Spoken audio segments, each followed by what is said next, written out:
I'm here with Elizabeth Wagmeister from Variety magazine. How are you doing? Good. We have a lot to talk about. A lot of movie news this week, Jamie. Well, let's get to the strike and how it's impacting summer movies, because a lot of people are talking about this. Yes, so right now, as we know, the WGA strike, the writer's strike, is still going on just right outside, but there is another potential strike looming. So the actors may go on strike if they cannot strike a deal by June 30th, which is that expiration date for their current deal. I know, and I have to say, I kept looking at the calendar thinking like, oh, this is far away. It's now we're within 2 weeks. It is coming right up on that deadline, and a lot of people that I am speaking to believe that this is going to happen. Obviously, a lot of implications with what that means if you have writers and actors on strike, but it is coming at the time, of course, of summer blockbuster season. Well, just like the writers right now are not working, they're not doing press, the actors won't be able to do press. This means that all these huge movies coming out, you have Oppenheimer, you have Barbie with Margot Robbie and Ryan Gosling,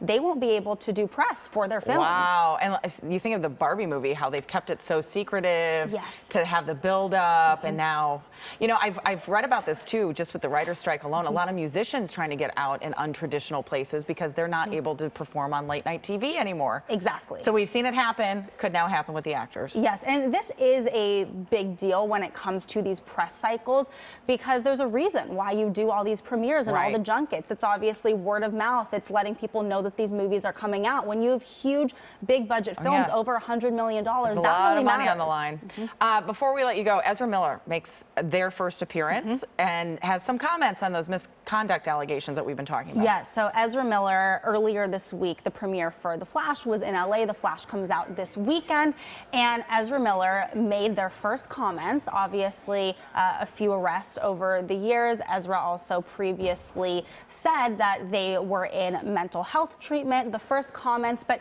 didn't do press. Walked the red carpet, took some photos, did not speak to any reporters. Now, interesting, different topic, but related to what we were just talking about with the SAG strike, because this is a film that cost around $200 million.